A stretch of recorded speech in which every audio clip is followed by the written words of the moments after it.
कभी सोचा है आपने, अगर किसी दिन आपके हाथ में किसी की एक आखिरी चिट्ठी मिल जाए और उसमें लिखा हो कि जब तुम ये पढ़ो तब मैं इस दुनिया में नहीं रहूँगा, तो आप पे क्या गुजरेगी।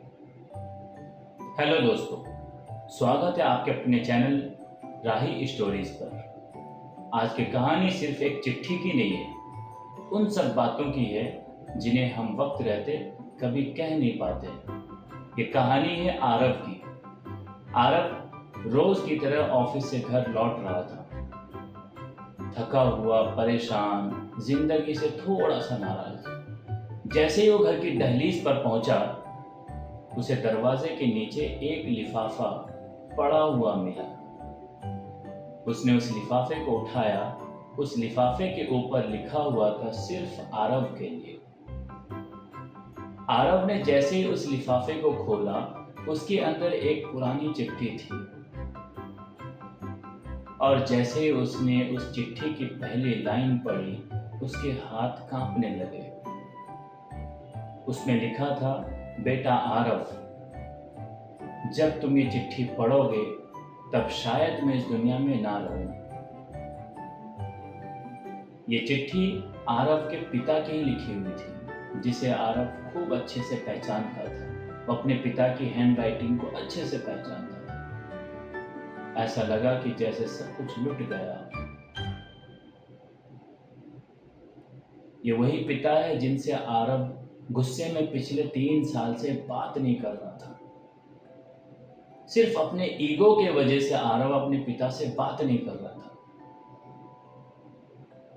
उसे ऐसा लगता था कि वो सही है, लेकिन आज आरव को ये एहसास हुआ कि वो खुद से हार गया। आगे चिट्ठी में लिखा है कि शायद तुम मुझसे बहुत नाराज हो।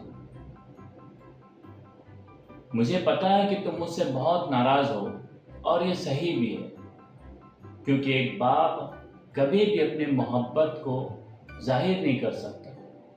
वो कभी भी अपनी मोहब्बत को बता नहीं सकता कि वो कितना प्यार करता है। मेरे बेटे, मैं कभी तुमसे ये बोल ही नहीं पाया कि मैं तुमसे बहुत प्यार करता हूँ। शायद मुझे कभी ये कह देना चाहिए था, लेकिन मैं कभी कह नहीं पाया।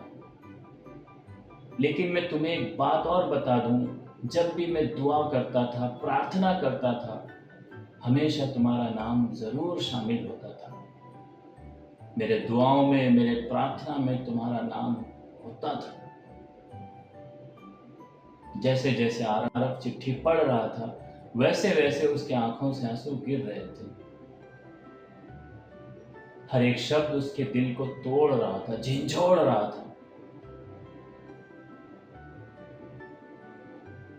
उस चिट्ठी की आखिरी लाइन ये थी कि जब भी, उसके पिता की चिट्ठी की आखिरी लाइन ये थी कि जब भी तुम्हें मेरी याद आए तो तुम सिर्फ मुस्कुरा देना। उस चिट्ठी की आखिरी लाइन ये थी जो कि आरव के पिता ने लिखा था कि जब भी तुम्हें मेरी याद आए तो सिर्फ मुस्कुरा देना, क्योंकि मेरे बेटे, मेरी असली जीत तुम्हारी खुशी में ही थी।